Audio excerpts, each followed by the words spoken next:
नमस्कार, स्वागत है आपका लाउड इंडिया टेलीविज़न पर। लेकर आया हूँ आपका अपना कार्यक्रम, पॉलिटिकल व्यूअर्स अशोक वानखड़े। हमने कहा था कि चुनाव के बाद, खासकर इन 5 राज्यों के चुनाव के बाद, बंगाल, तमिलनाडु और केरल ये राज्य होंगे जहाँ से खबरें बहुत आएगी। खबरें तो देश की भी बहुत आ रही हैं। गैस की किल्लत है, बिजली की किल्लत है, पेट्रोल में डीज़ल नहीं मिल रहा, पेट्रोल नहीं मिल रहा, लंबी लाइनें हैं। सरकार कुछ और कह रही है, सरकार मेलोडी बाँट रही है, लोग गोली खा के मस्त हैं। महँगाई है, बेरोज़गारी है, नीट का पेपर है, न्याय देवता है, उनकी भी बहुत बढ़िया खबरें आती हैं। और हिंदुत्व का अपना एक एजेंडा है। साथ में नीट जैसे छोटी-मोटी खबरें चलती रहती हैं, नीट के पेपर लीक हो गए। मैं छोटी-मोटी इसलिए कह रहा हूँ कि अब हम आदी हो चुके हैं। इन खबरों के हम आदी हो चुके हैं, इन खबरों से हम अभी विचलित नहीं होते। क्योंकि बार-बार पिछले 11 साल से हम यही झेल रहे हैं, तो इसकी आदत लग गई है हमको, इम्यून हो गए हैं। लेकिन कुछ नई सत्ताएँ बदली हैं, बंगाल में बीजेपी आई है, तो वहाँ मनुस्मृति कैसी लागू होगी, कितने अब क्या-क्या प्रकोप होगा, वो खबरें वहाँ से आएगी। केरल में सरकार चलेगी क्योंकि कांग्रेस की सरकार है तो आपस में द्वंद करते रहते हैं। कांग्रेसी से उसमें बीजेपी वालों को कुछ नहीं करना पड़ता। कांग्रेसी आपस में लड़ के खबरें देते हैं। और है तमिलनाडु, तमिलनाडु में जो सत्ता परिवर्तन हुआ, उसका सिर्फ वहाँ पे नहीं, तमिलनाडु में नहीं, उसकी गूंज दिल्ली तक आ गई। क्योंकि टीवी के जैसी सत्ता में आ गई, कांग्रेस डीएमके छोड़ के तुरंत टीवीके में चले गए। और यहाँ डीएमके ने इंडिया गठबंधन छोड़ के अलग बैठने की बात करी। उनके 22 लोकसभा में सांसद है, 8 राज्यसभा में। और कहीं न कहीं बीजेपी की नज़र है, ये इंडिया से अलग हो गए तो हमारे साथ आ सकते हैं क्या? लेकिन वो बहुत पेचीदा मामला है, वहाँ की राजनीति, यहाँ की राजनीति, समीकरण, विचारधारा, उसपे कभी और बात करेंगे। लेकिन बंगाल से एक बड़ी खबर है और बंगाल से एक खबर ये है कि बंगाल में खासकर जिस दिन मतगणना थी, उस मतगणना के दिन 12 से 1 बजे के बाद लगातार हिंसा बढ़ती गई। 12 बजे के आसपास, 12-1 बजे के आसपास पूरे देश के न्यूज़ चैनल ने घोषित कर दिया था कि बीजेपी सत्ता में आ गई और बीजेपी का कार्यकर्ता उन्माद मचाने रास्ते पे उतर आया। उम्मीदवारों को पीटा, कुछ को ऊपर से घर से ऊपर से नीचे फेंका, 13 लोग मारे गए। और टीएमसी के अनुसार 100 ऐसी विधानसभा क्षेत्र है जहां की मतगणना से एजेंटों को मार-मार के भगाया। ममता का भी एक उसमें विधानसभा क्षेत्र था। ममता बनर्जी स्वयं चली गई तो उनको भी अंदर पीटा। वो बाहर आके उसने अपना उग्र रूप धारण करके बताया मुझे पीटा गया, लेकिन चुनाव आयोग ने कहा झूठ बोल रही है। उन्होंने कहा कि हमको मतगणना का जो सीसीटीवी फुटेज है वही रिलीज करवा दो, सब कॉन्स्टिट्यूंसी का। यदि उसमें कुछ नहीं हुआ होगा तो हम हार मान लेंगे, लेकिन चुनाव आयोग किसी की सुनता थोड़ी है, वो तो सार्वभौम है। बस अब एक बार सत्ता में आ गई, बीजेपी आ गई, चलो जयराम जी की, चलो आप अपना रास्ता नापो, बाद में देखा जाएगा।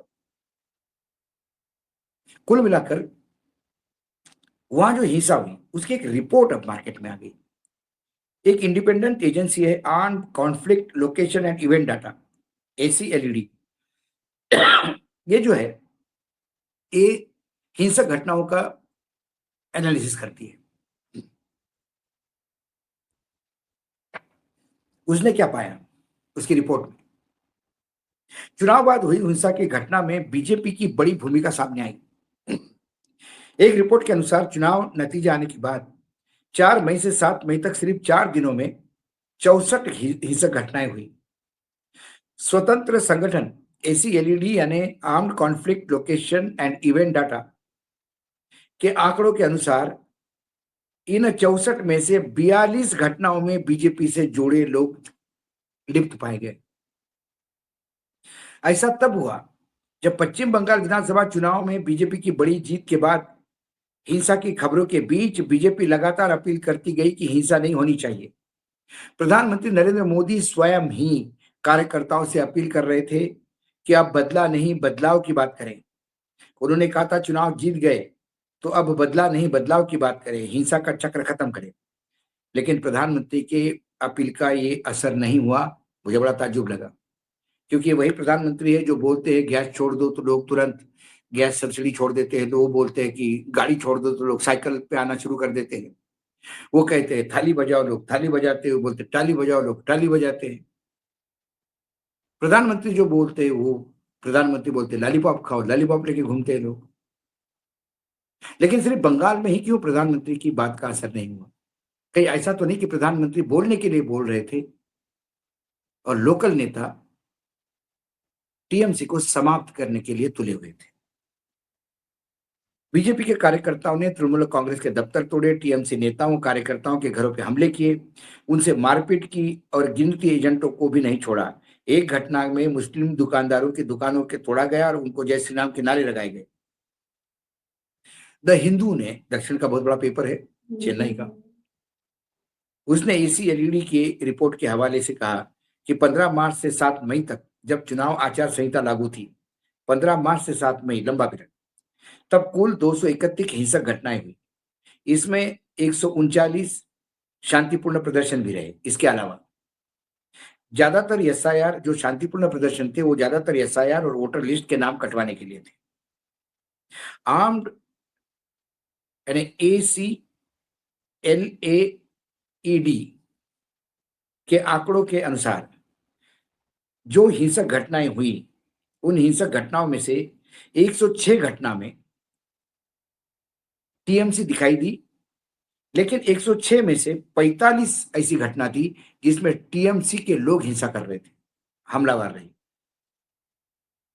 इन टोटल घटनाओं में बीजेपी 91 घटनाओं में 91 में दिखाई दी।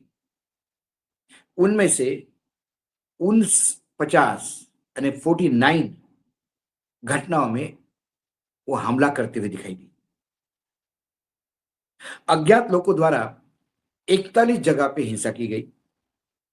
केंद्रीय बल जो सुरक्षा के लिए थे, 14 घटना ऐसे है जहां केंद्रीय बल लिप्त थे। इस दौरान 13 लोगों की मृत्यु हुई। इसमें 3 टीएमसी के कार्यकर्ता, 3 बीजेपी के कार्यकर्ता, 1 कांग्रेस का कार्यकर्ता, 3 आम नागरिक शामिल है। इस दौरान जो अभी मुख्यमंत्री है शुभेंदु अधिकारी, उनके जो पीए थे, निजी सचिव सहायक चंद्रनाथ रथ, इनकी हत्या भी की गई है। उसकी इन्वेस्टिगेशन चल रही है, कुछ लोगों को अरेस्ट भी किया गया है। बंगाल का बेलाघाटा में सबसे ज्यादा हिंसा हुई। पिछले 3 चुनाव में वही सबसे ज्यादा हिंसा होती आ रही है। अन्य प्रभावित वाली जगहों में भांगड़, नोआपाड़ा, माटीगारा, नक्सलबाड़ी, आसनसोल दक्षिण शामिल है। इस बार केंद्र सरकार ने हिंसा रोकने के लिए 2004 से प्लाटून यानी 2.5 लाख केंद्रीय अर्धसैनिक बल तैनात किया था। लेकिन इन बलों पर भी हिंसा करने के आरोप लगे। कथित तौर पर केंद्रीय बलों ने 13 बार हिंसा की। इनमें 8 बार नागरिकों पर हिंसा की। इसमें एक बुजुर्ग मतदाता की मौत भी हुई। 5 बार टीएमसी के कार्यकर्ताओं पर हमले किए, लेकिन बीजेपी के किसी भी नेता को या किसी कार्यकर्ता को उंगली तक नहीं लगाई। इससे आप समझ सकते हैं कि क्या हुआ होगा। पश्चिम बंगाल में हिंसा की परंपरा लंबे समय से चलती आ रही है। इस बार चुनाव कम हिंसक रहे, लेकिन नतीजे आने के बाद फिर पुरानी कहानी दोहराई गई। प्रधानमंत्री की अपील के बावजूद बीजेपी कार्यकर्ताओं द्वारा टीएमसी पर बड़े पैमाने पर हमले किए गए। टीएमसी पर भी पिछले 10 साल से राज्य में हिंसा करने के आरोप लगते आ रहे हैं। ACLED जैसे स्वतंत्र संगठनों के आंकड़े बताते हैं कि लोकतंत्र में जीत के जश्न में हिंसा और बदले की भावना अभी भी हावी रहती है। अब यदि मैं कुछ पिछले 3 चुनाव के आंकड़े देखूं कि 2016 में जितनी घटनाएं हुई, उसमें से 83.9 यानी 83.9% हिंसक थी। 2021 में यह आंकड़ा घट के 78.5% आया, 78.5%, और 2026 में ये घट के 62.4 यानी 62.4% पे आया। लेकिन 2016 और 21 की तुलना में इस बार वहां पर जो तुम्हारे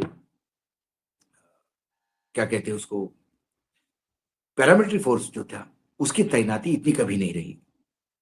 इस हिंसा के लिए कौन जिम्मेदार है? मैं नहीं मानता कि प्रधानमंत्री की अपील के बाद हिंसा नहीं रुकती।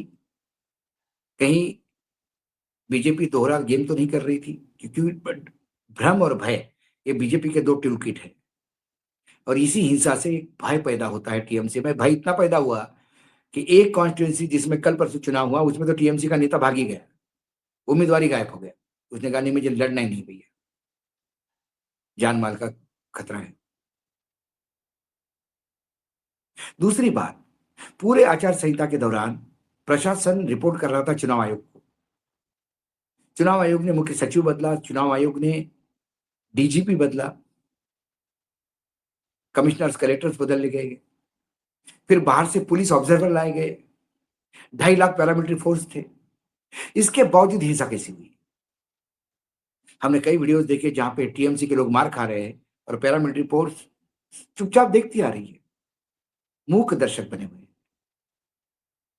कुल मिलाकर ये भयावह स्थिति, ये आंकड़े इस बात का द्योतक है कि अब चुनाव आयोग, न्यायपालिका, भाजपा, हिंसा, क्या सब एक ही टेबल पे बैठ के बात कर रहे हैं? कम से कम लग तो ऐसा रहा है, क्योंकि 27 लाख लोग मतदान से वंचित रहे। सुप्रीम कोर्ट ने 18 ट्रिब्यूनल बनाए। मई 15 तक, 5 दिन पहले तक 27 लाख में से कुछ 7,000 लोगों का ही वेरिफिकेशन हो पाया 18 ट्रिब्यूनल वाला द्वारा। उसमें से 4,000 लोग मतदान के लिए योग्य पाए गए। उनका मतदान का अधिकार का क्या, यह सवाल होगा। जिस स्पीड से होता आ रहा है, उस स्पीड से कम 5 साल तक ये 27 लाख लोगों का सत्यापन नहीं होगा। फिर नए चुनाव होंगे, उसके पहले फिर एसआईआर होगी, फिर यही 27 लाख लोग फिर डाउटफुल में रहेंगे। और ऐसे ही न्यायपालिका का रवैया रहा, ऐसा ही चुनाव आयोग का रवैया रहा, तो फिर ये 27 लाख लोग आने वाले कई चुनावों तक मतदान कर नहीं पाएंगे। ये भी आप देखते ही। आज पॉलिटिकल अफेयर्स में इतना ही। फिर आता हूं किसी विषय के साथ, तब तक के लिए नमस्कार। देखते रहिएगा लाउड इंडिया टेलीविजन।